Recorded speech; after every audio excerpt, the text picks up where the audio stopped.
expert from the institution.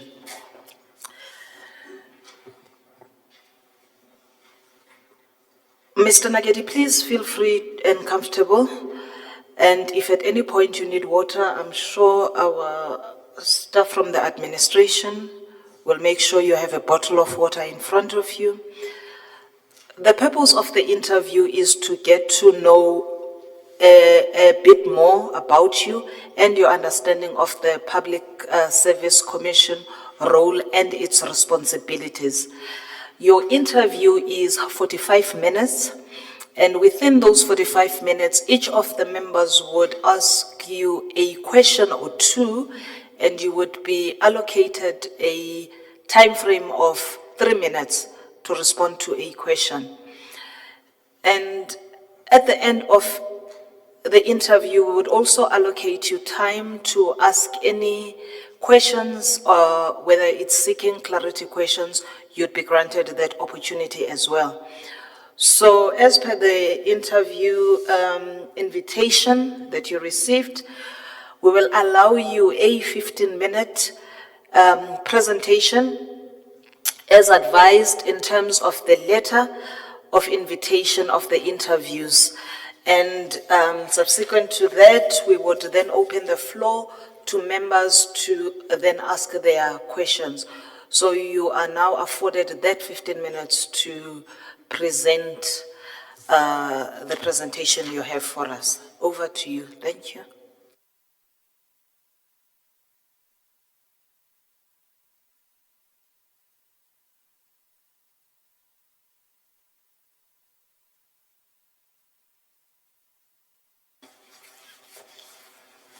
Thank you very much, Honorable Chairperson and members of the legislature, honorable members.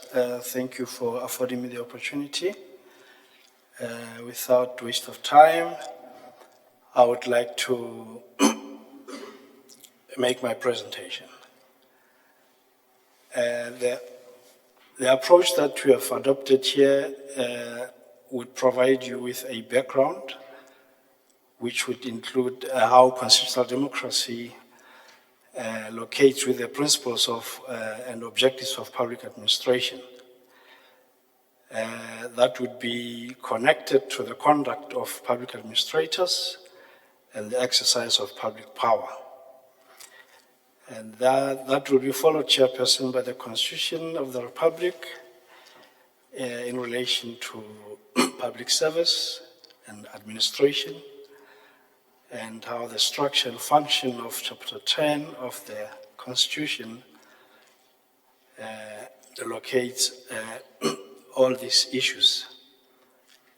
We will conclude by referring to the Public Service Commission measuring performance within its mandate.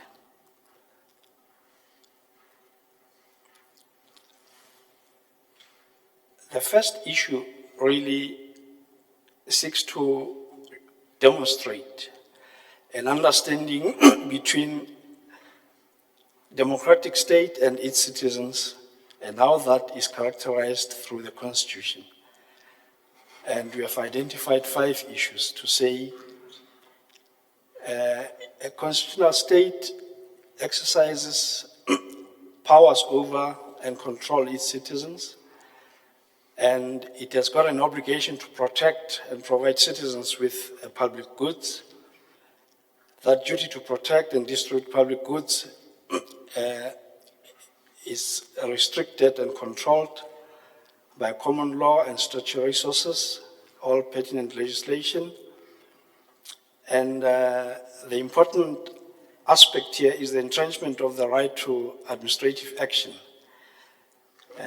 In relation to that, there is also an issue regarding how public administration is involved in that administrative process and practical implementation of government policies that flows from the law, including the Constitution, court orders, and so forth. And this has been considered by a lot of pundits in public administration, and one of them, Cora Hoekstra, suggests that public administration is inherently seized with administrative acts and administrative actions. And with her et al., they did really describe the modern developmental state administration as a feature, we quote, of a modern state that really involves administration as an active branch of the state. Importantly, delegated with authority to perform all the functions that are involved in formulating policies, regulating policies, providing services, settling dispute, and acting entrepreneurially, and of course, with issues pertaining to the economy and so on. Now, as far as the conduct of people who possess or exercise public power, we do suggest that it entails administrative action, as has been alluded above, and it is regulated by administrative law with its related consequence management. And this was clearly illustrated in Police and Prison Unions versus Minister of Correctional Services, where the court held that what makes the power involving your public power is the fact that it has been vested in a public functionary who is required to exercise it in the public interest and not in his or her own private interest at his own whim. Now, in this context, we do realize that the public power is sourced from the Constitution and the legislation, and therefore the state structure that exercises such power in the form of public administrations and its functionaries are presumptively public bodies, and they need to be serving the public interest. So the public power exercised by a government actor or the state, as has been explained, it does derive its power from the Constitution and other relevant legislations. And this was also further confirmed by the Constitutional Court, by Deputy Chief Justice Moseneke in the Steenkamp case, when he did allude to the principle of public power in a developmental state and opined that, for an example, when a tender board procures goods and services on behalf of government, it wields power derived first from the Constitution itself, legislation, and this is in pursuit of constitutional goals. So quite clearly, we are dealing with aspects of public power when we want to locate the role of the Public Service Commission. Now, we will realize that in terms of the conduct of public administrators and the exercise of public power, they would be really located within the three distinct categories of agency role. And these agencies would relate to administrative agencies, such as municipalities, Department of Public Service and Administration, health, and so on. No, this is public service, I beg your pardon, which has got nothing to do with the public directly. That is administrative. Then you do have the service delivery agencies, such as municipalities, health and home affairs, which would render services to the citizens. And then, as far as the Public Service Commission, you would find it located within the ambit of statutory agencies. And related to that would be, institutions such as the Human Rights Commission, the Public Protector, Audit General, and so on. And the emphasis, amongst other things, would be the Bill of Rights and other related legislations, such as Just Administrative Act, and also access to information and so on. Therefore, we can see clearly that there is a link between constitutional democracy, the exercise of public power, and the duty to be responsible with public power and exercise it in a fair and responsible manner. That must be ensuring that the Bill of Rights is respected and also realized. And the public administration would inter alia enhance the building of a non-racial, non-sexist, and inclusive national democratic society, which is highly dependent on the administrative scaffolding of a constitutional democracy. And that is enshrined in Chapter 10 of the Constitution. And that is where you find, the sources of the public administration and public constitution and the Public Service Commission.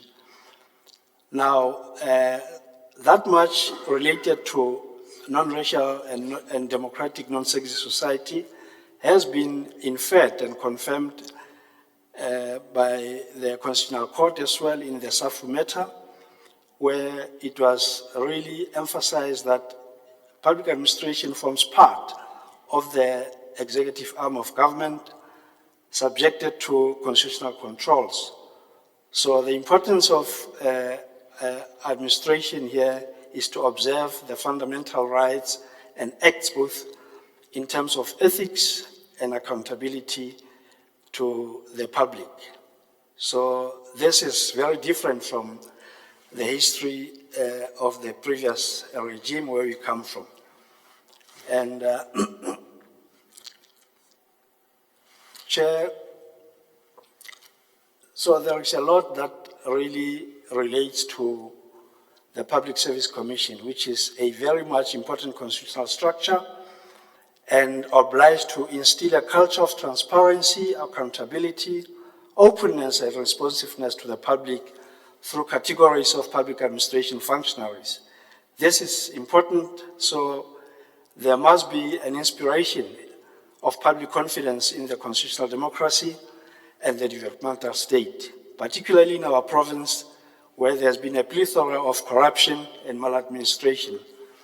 And that much has been highly, publicized in the media. So the Public Service Commission must apply its agency roles and functions informed only by the Constitution and relevant legislation, without any interference from any other organ of state, so that abuses must be combated, abuses of power and the exercise of public power through the public administrative processes must be fair and transparent.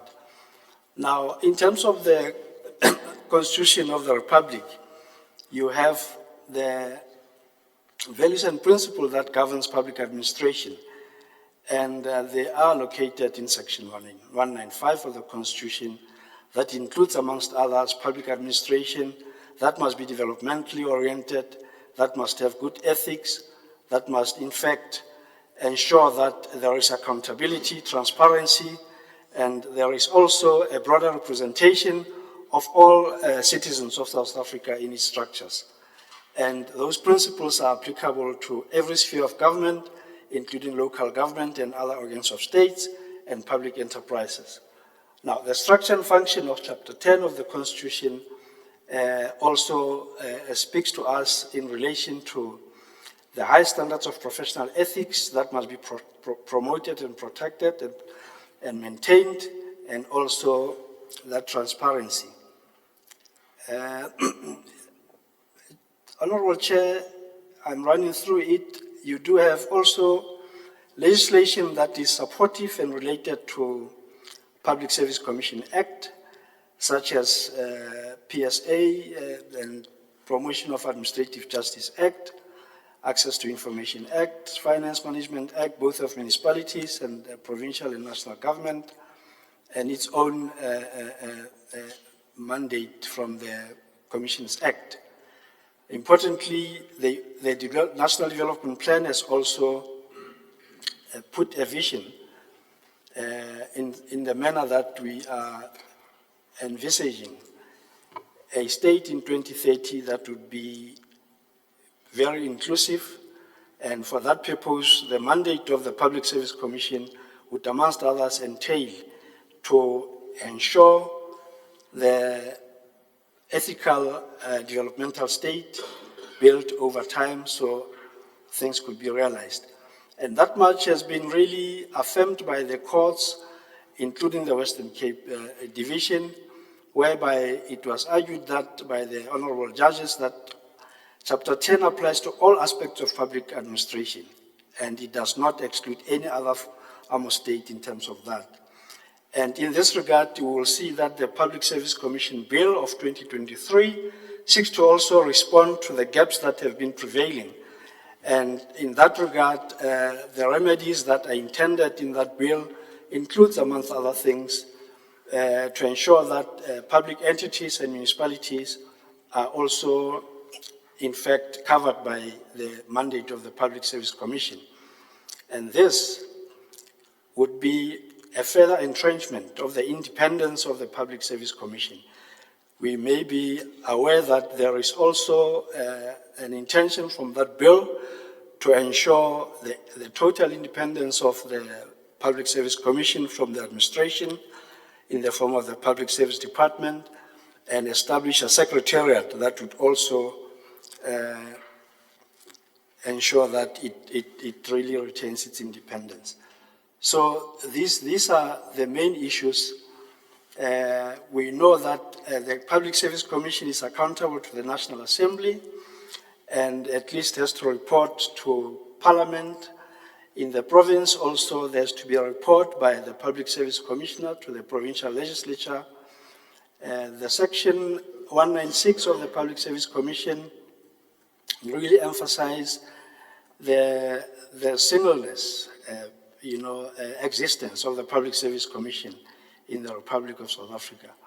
And the powers and function of such commission include, amongst other things, to promote the values and principles as set out in section 195 throughout the public service, investigate, monitor, and evaluate the organization and administration of the public service, and also propose measures to ensure effective and efficient performance within the public service. And amongst other things, give direction at ensuring that the personnel procedures relating to recruitment, transfers, promotions, and dismissals do comply with values and principles as out in section 195. So to report in respect of this. Thank you. Mr. Nakedi. That is your 15 minutes of your presentation, and I will now open the floor to members for their own questions. I will start with the Honorable Meko. Thanks, Chair. Let's appreciate, Doc, the presentation. Basic question. We want to understand how... Just a correction, I'm not a doctor. Oh, Mr. Nakedi, thanks. Your growth as a person from your earlier stages, including, broader experiences of your life, how has that shaped you, to give you, lack of a better way, the courage to apply for this responsibility, and how will that help us to optimize the performance of the Public Service Commission, to be able to deal with the challenges, and of course harnessing opportunities where you think there are lessons learned throughout your evolution as a person, your character. How will it help us? Thank you. Thank you, Honorable Meko. In terms of my background, it's important to understand that character is the essence of existence and our roles in the society. So my formative years have been informed by a life that was embedded within the Christian life as an Sunday school goer, becoming an altar boy, serving in the youth of the church, the student Christian movements as well, and participating in other activities and structures such as the Boy Scouts and school choirs and so on. I think that are the roots of my character, including from where I was raised in my family. So all these aspects influenced my own character. And I think with those formative years, through boarding schools and so on, I was able to develop into an independent character that would in the future realize the importance of the development of all in the society.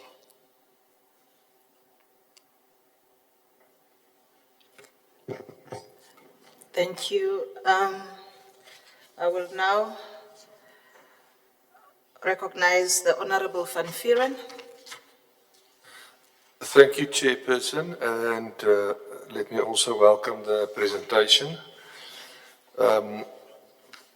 Mr. Nakedi, can you please give us an example of your ability to attract, develop, and retain talent, and how you will use this to ensure that Free State provincial government rebuilds its trust in the professionalization of government services? So I missed, Chair, the first few words I missed. Can you give us an example of your ability to attract, develop, and retain talent, and how you will use this to ensure that the Free State provincial government rebuilds its trust in the professionalization of government services? What is important is to have a sense of collectivity in any workspace. And that would ensure that we, as a collective in the workplace, do have specific responsibilities that as we meet, we do account with regard to our delegations.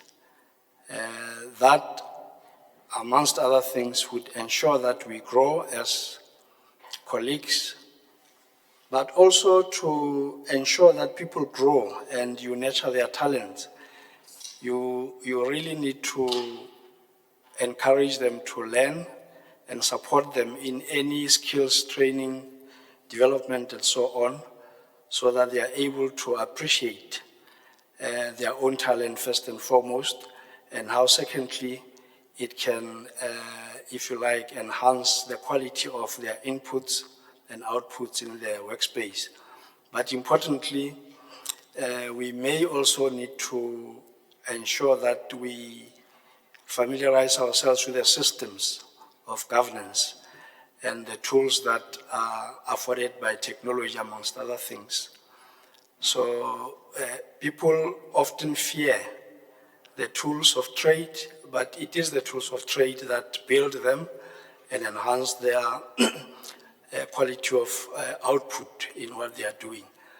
So you need to do it in such a manner that it actually does not alienate them, but it encourages them to actually, work with the system and become dedicated. Thank you, Honorable Member. I recognize the Honorable Klute. Thank you, Chairperson. As Public Commissioner, you actually share a responsibility with the Free State Legislature, and that's basically the oversight role. And part of your role would be to identify the challenges in public services. So what do you think are the challenges currently in the public services, especially in the Free State, and how would you address those challenges? In our presentation, we did allude to the issue pertaining to malfeasance and corruption. And it has been, a very much thorny issue in the flesh of the public. So amongst other things, you may find that there are attempts to ensure that matters such as those are dealt with. We do have a lot of structures such as the, if you like, Chapter 9 institutions, which from time to time make recommendations to remedy such situations. However, it's, you know, for an example, in Parliament, you do have challenges that are related to its own members, and you would find that the national legislature is loath in ensuring that we work together to have a seamless legislative, processes involving its own members. So we do have those kind of challenges, and to address such, you need to invoke a collaborative work with structures that are also having their own mandate and persuade. But also, one of the things that you could do is to really set an example from your own institution of the Public Service Commission, how you can set the bar to ensure that there is public trust in the public institutions, because that is what people seem to gradually want to believe in. So we need to strengthen such through our own examples, by ensuring that when we have been allocated with work to investigate, we timeously give reports back and follow up on what we have recommended. Thank you. Then we move to the Honorable Pretorius. Thank you very much, Chair, and thank you, Mr. Nakedi. Mr. Nakedi, my question to you is, what is your vision for the Office of the Public Services Commission in the Free State? And what changes, if any, would you make to provide a strategic direction for the office?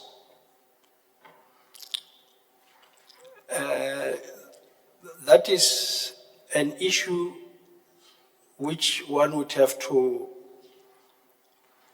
really locate to the history of the office in terms of its mandate, and ensure that we address and remedy issues that, for an example, are outstanding, so that you begin to ensure that we are viewed as an organization whose vision is to ensure that the mandate of a clean public administration is actually implemented. But you also need to understand the history of the frustrations of previous commissioners in the Public Service Commission.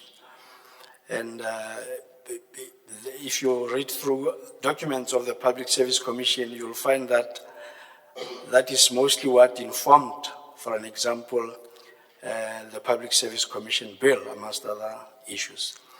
So the vision really would want to be, as a province, become one of the shining examples in terms of adherence to the rule of law, ethical and prompt public administrative processes. As you may know, that we also have a lot of challenges in other spheres of government that were excluded from the mandate of the Public Service Commission. So that really would be an issue that needs not only my thoughts, but also a research, desk research and consultation with those who came before us, and learn from the shoulders of the giants in that regard going forward.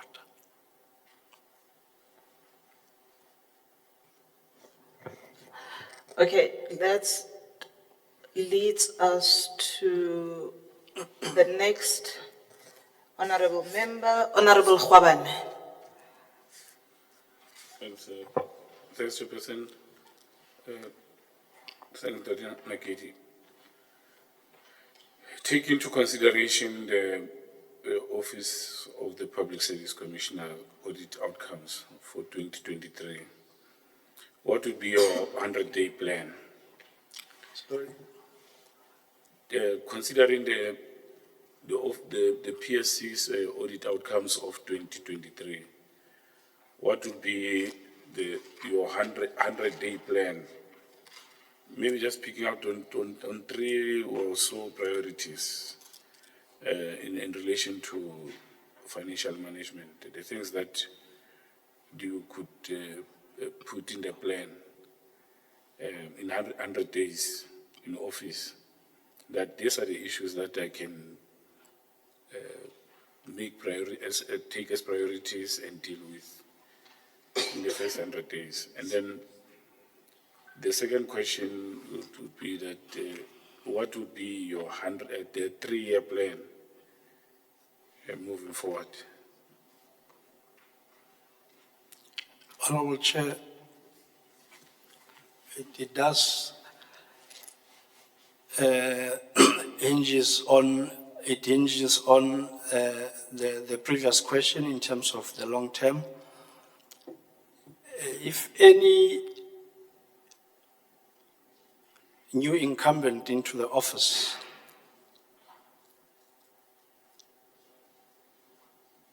arrives, the first thing that one would do is to take stock, Honorable Chairperson, of the situation that relates to the human resource that is existing in the office, the culture of working,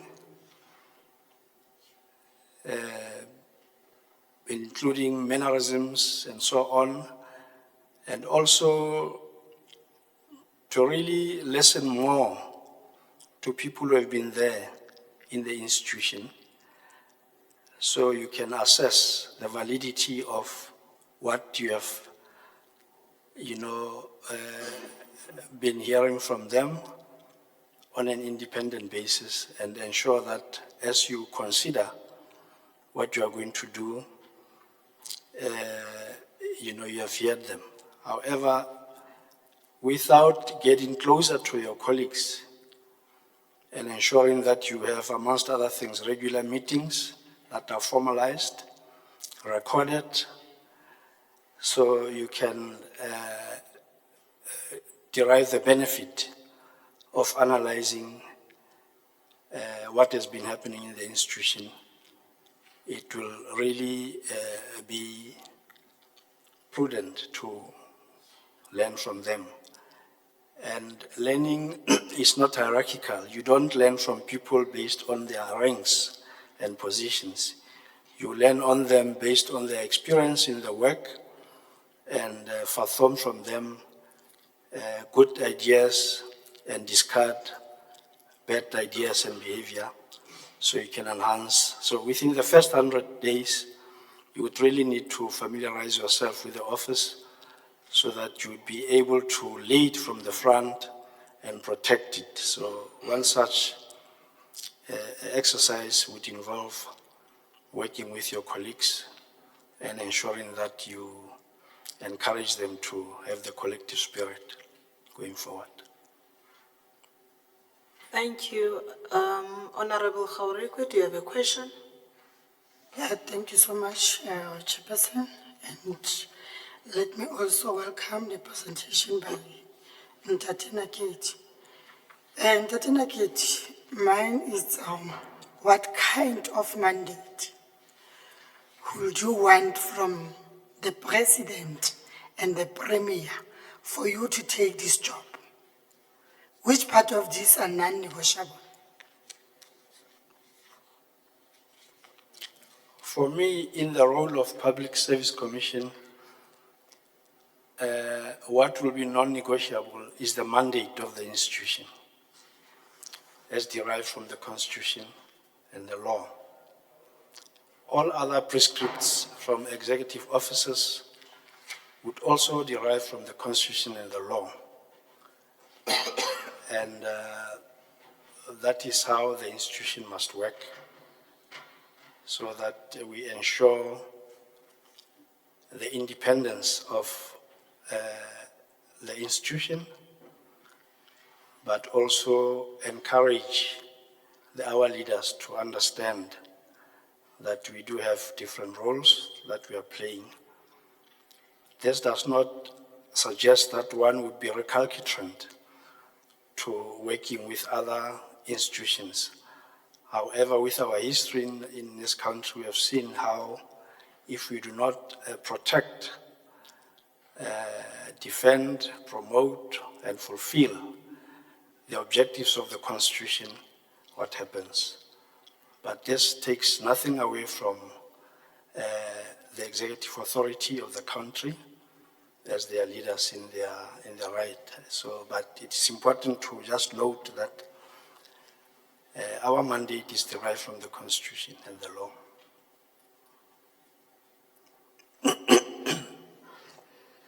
Any follow-up, Honorable Khaurekwe? You are covered, thank you. The Honorable Foko. Thank you, Chairperson. Ntate Nagedi, will you make any changes to the key corporate processes such as budgeting, planning, risk reviews, or business reviews, and why? Any planning or changes? Chair? Changes, Ntate Nagedi. Thank you very much. Thank you. It is important to understand that when you get into an institution, one does not just make changes. You learn in terms of what you have, and as I alluded earlier on, discard what you think doesn't work or hasn't benefited the institution, but also, adopt what has been working. So in that context, it would be critical to ensure that we make not only individuals who are leading institutions, but also collective colleagues to be au fait of such, so that when you tamper with such, you are able to also source views from others who have experience in that, and you are able to move forward. So it is a matter that really relates to an assessment before you can make a decision.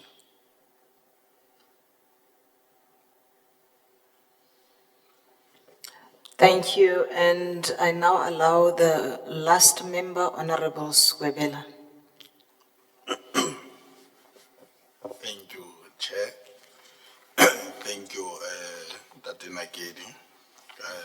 I have just two questions. I've just been going through your resume. I see that you have been a research assistant.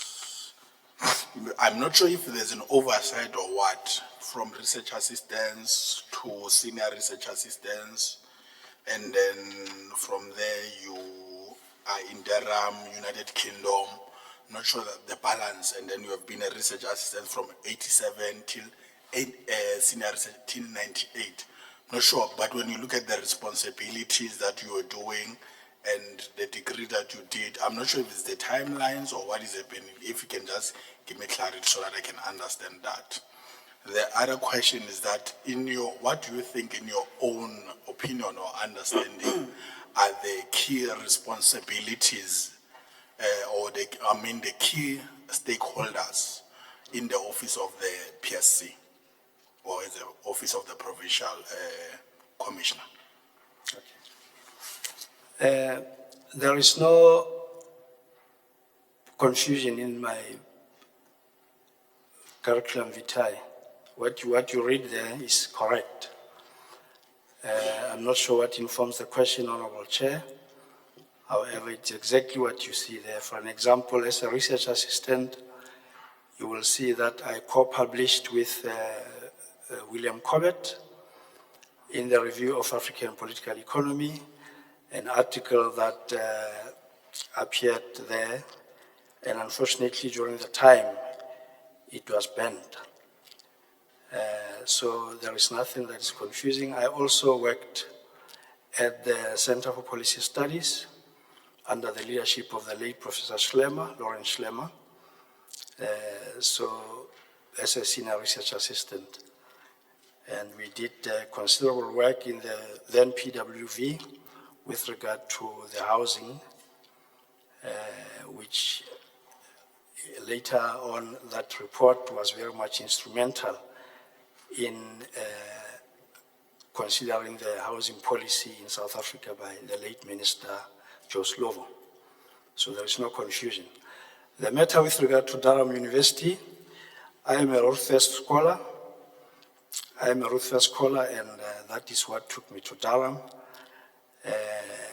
Ruth First was lecturing at Mozambique, and then she went to Durham, studied there, and later on was assassinated in Mozambique. So I was very fortunate to be a Ruth First scholar. That took me to Durham. If you look at my CV, you will see how disruptive my educational path has been, including detention and so on. And each time I was about to complete in South Africa, I would be confronted with problems that related to my commitment to social justice. So there is no confusion with that CV. It's exactly how it is.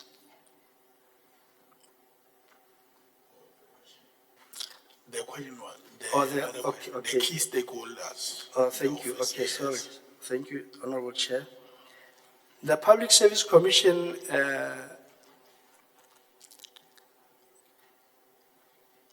the immediate stakeholders would be Chapter 9 institutions. Institutions of training such as National School of Government,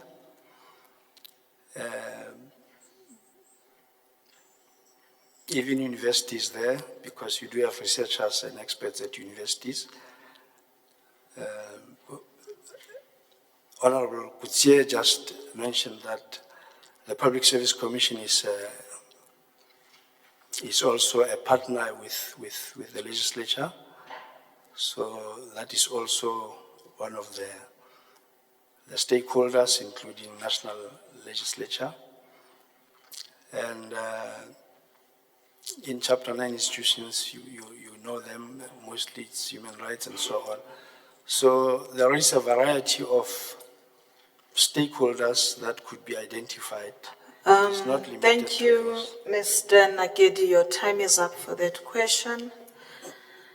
And this brings us to the end of our interviews from the members for Mr. Nagedi. Mr. Nagedi, however, we will also allocate you time to ask questions if you have any to the panel. I will grant you the time now. No questions. Thank you, Honorable Chair. Thank you. And I think then that brings us to the end of this interview. And thank you, Mr. Nagedi, for honoring the interview. Have yourself a great evening, and you are now excused. I would request the honorable members to remain seated. Thank you very much, Chair, for the opportunity. I appreciate it. And honorable members.